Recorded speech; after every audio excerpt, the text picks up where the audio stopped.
Bonjour à tous. Alors nous sommes les pasteurs du TPE, Temple Protestant Évangélique de Namur. Alors nous sommes vraiment très heureux de pouvoir vous accueillir, mais aussi de vous inviter à une visite virtuelle du TPE. Alors le TPE, c'est une communauté chrétienne pour notre temps, qui se veut être actuelle, chaleureuse, avec une diversité culturelle, mais aussi avec la joie de pouvoir accueillir un grand nombre de jeunes. Notamment des étudiants qui viennent étudier dans les universités, les grandes écoles de Namur, et nous les accueillons régulièrement dans nos réunions. Tout à fait. Alors au niveau officiel, nous sommes affiliés au synode fédéral des églises protestantes et évangéliques de Belgique. Nous faisons également partie du mouvement des assemblées de Dieu francophones de Belgique et nous collaborons avec les différentes communautés évangéliques sur le sol namurois, du Namurois, par l'intermédiaire d'une pastorale où nous sommes plusieurs communautés comme ça réunies ensemble pour différentes activités, que ce soit des activités d'ordre, on va dire plutôt religieuses, des activités en interne ou des activités sociales à l'extérieur pour rencontrer les besoins de la ville.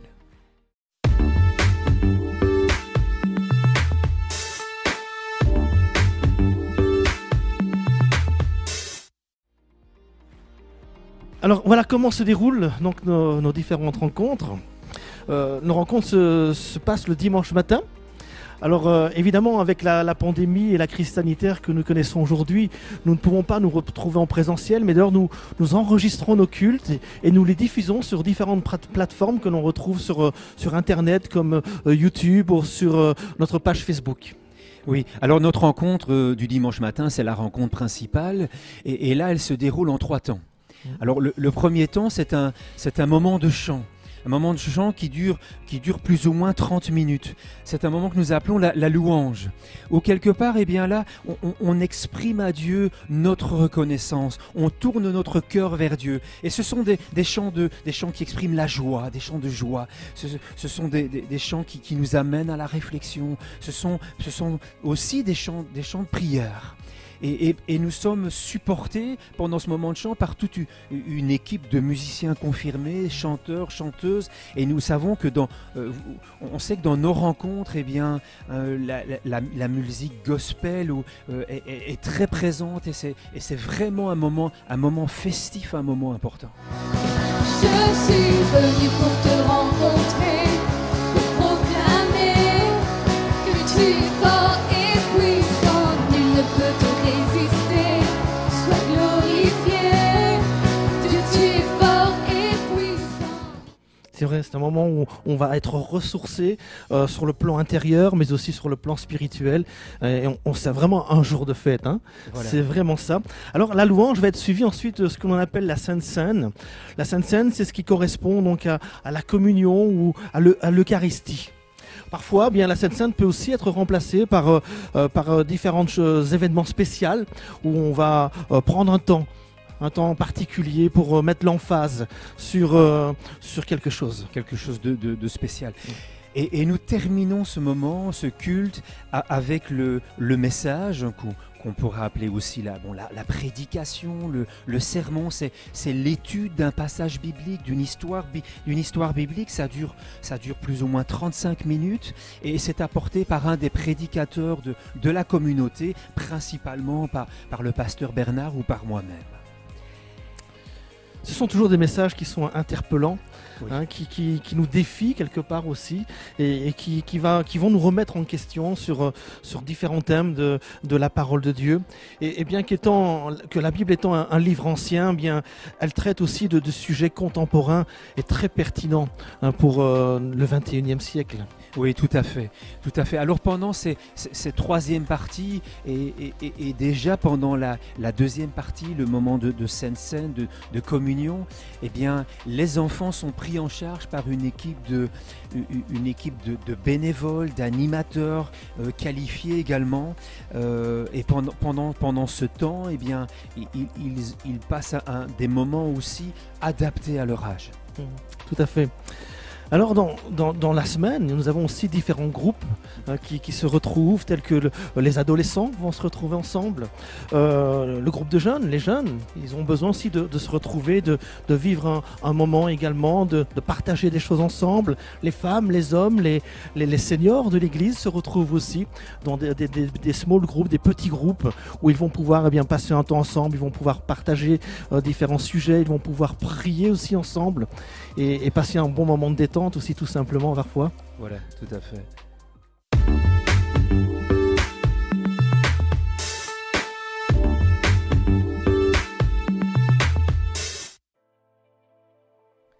Alors comme nous l'avons vu, eh bien l'Église est un lieu de rencontre, de restauration et d'amour.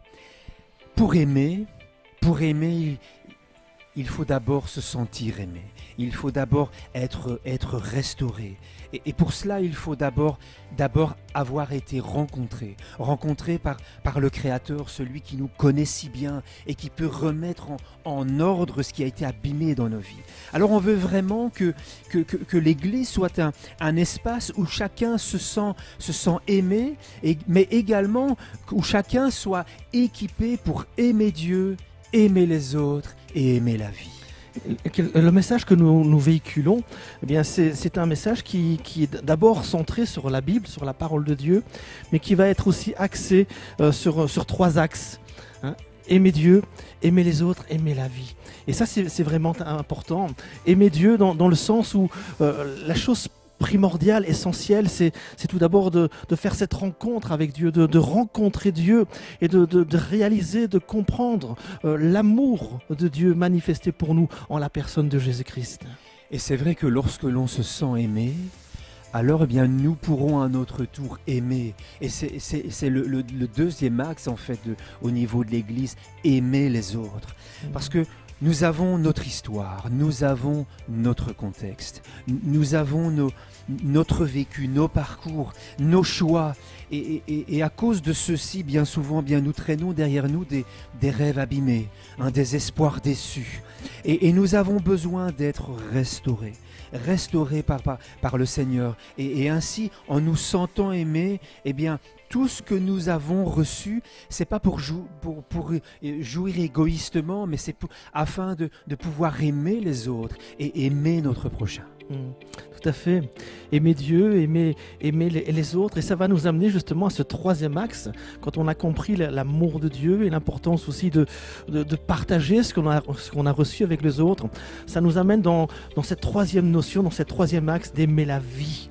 Aimer la vie, quand on se sent aimé, on a envie de déverser autour de soi, et cela a un impact dans les différents domaines de notre vie, que ce soit sur nos lieux de travail, que ce soit dans des clubs de sport, que ce soit dans nos familles, dans notre entourage. On développe les différentes valeurs que l'on a acquises dans cette connaissance de Dieu, dans ce partage qu'on a avec les autres. C'est vrai, mais alors soyons réalistes, il y a des saisons dans la vie. Il y a des moments qui sont parfois plus compliqués que d'autres. Et dans ces moments particuliers, eh bien, il y a l'amour de Dieu qui nous tient, qui nous porte. Quelque chose de concret, parce que ce que nous lisons dans la parole, nous le vivons quotidiennement. Il y a l'amour de Dieu qui est là, mais cet amour est aussi manifesté par l'intermédiaire de la communauté, de ceux qui ont découvert cette richesse et qui aiment le Seigneur et qui nous portent aussi dans ces moments particuliers. C'est vrai.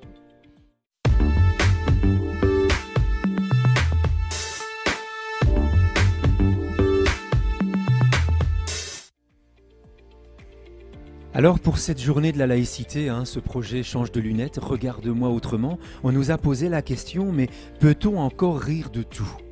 Est-ce que je peux rire des idées ? Est-ce que je peux rire du physique de quelqu'un ? Est-ce que je peux rire du malheur des autres ? Est-ce que je peux rire des pauvres, des riches ?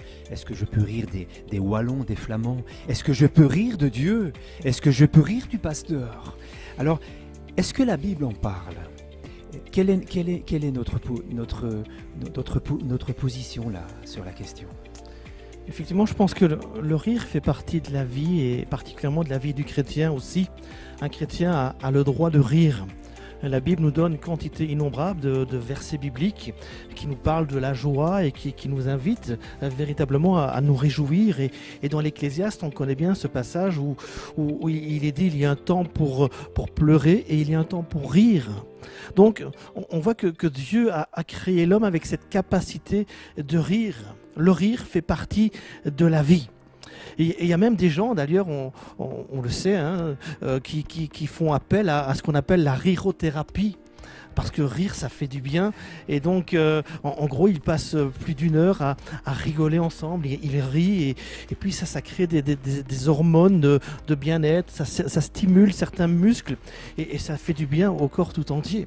Oui, c'est clair que rire, ça fait du bien. Mais alors, un autre volet, faire passer des idées sous le couvert de l'humour, oui. Mais peut-on rire du malheur des autres ? Il y a Philippe Geluck qui répondait à cette question. Il disait « ça dépend. Si le malheur des autres est rigolo, alors oui. » Je crois qu'il y a justement cette frontière entre le rire, c'est-à-dire je ris d'une situation, et l'autre côté de la frontière où il est question là de je me moque d'eux. Et là, on n'est plus vraiment dans la même forme de rire et d'humour. Cette frontière est assez mince et on sait qu'on bascule très facilement dans la moquerie. Et ça, c'est un danger. Alors, j'aimerais rappeler à chacun que le message central de la Bible, de la parole de Dieu, c'est avant tout un message d'amour. Hein, l'un des plus grands commandements, on le connaît, c'est « Tu aimeras ton prochain comme toi-même ». On a parlé tout à l'heure des différents axes, aimer Dieu, aimer l'autre. Et là, on est vraiment dans ce cadre-là. Et au travers de ce commandement d'amour, eh bien, Dieu nous apprend à quelque part à faire preuve d'empathie. C'est-à-dire en pâtir à la douleur de quelqu'un. Parce que certains peuvent malheureusement parfois être touchés au plus profond d'eux-mêmes et ça peut faire beaucoup de mal. Ça me fait penser à ce passage qui nous dit que Dieu, il est auprès de ceux qui ont le cœur brisé, qui sont dans la difficulté. Et il nous a créés à son image. Donc c'est quelque chose qu'il nous invite aussi à faire. Et on sait que Dieu n'aime pas du tout la moquerie cruelle et gratuite. La plaisanterie doit rester plaisante. Tout à fait, tout à fait. Alors, un troisième point pour répondre complètement à cette question, qu'en est-il de la liberté d'expression ? Alors, on sait que les caricatures en ce moment ont posé énormément de problèmes et personnellement, je suis pour la liberté d'expression. J'y suis complètement favorable. Je suis convaincu que c'est vraiment une bénédiction pour la Belgique d'avoir cette liberté de pouvoir s'exprimer, de pouvoir dire ce que l'on pense. C'est un outil extraordinaire qu'il faut aussi réussir à manier avec beaucoup de précaution, parce que si dans ma liberté d'expression, je fais du tort à quelqu'un, à mon prochain, alors je suis malheureusement très loin des valeurs qu'enseigne la parole de Dieu. En effet, aimer Dieu, aimer les autres, aimer la vie. Ma liberté d'expression, quelque part, elle doit s'exercer avec cette phrase que l'on connaît bien, ma liberté s'arrête là où commence celle de l'autre. Et c'est la responsabilité de chacun d'entre nous d'utiliser cette liberté pour justement ne pas créer de tort, de mal, parce que la Bible nous enseigne qu'il faut aimer. Avant tout, aimer son prochain comme soi-même. Et si en faisant quelque chose qui va faire mal, qui va causer du tort à notre prochain, alors là, on est répréhensible aux yeux de Dieu. En effet.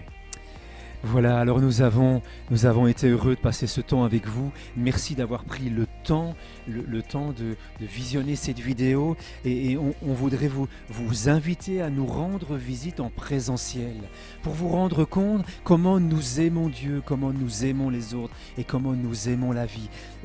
Pour vous permettre de ressentir quelque part ce qu'on appelle la communion fraternelle, ressentir cette dimension de l'amour partagé. Le virtuel, c'est très bien avec la technologie que l'on possède aujourd'hui, mais ça ne remplacera jamais le présentiel et l'amour qui va se dégager de nos rencontres et que chacun va pouvoir expérimenter aussi. Voilà, donc en attendant de se retrouver ici ensemble, vous pouvez toujours nous rejoindre sur notre chaîne YouTube ou sur notre page Facebook à 10h30 le dimanche matin pour un moment, pour un culte ensemble. Toutes nos informations sont sur notre site internet www.tpe-namur.be. Soyez richement bénis. À bientôt. À bientôt.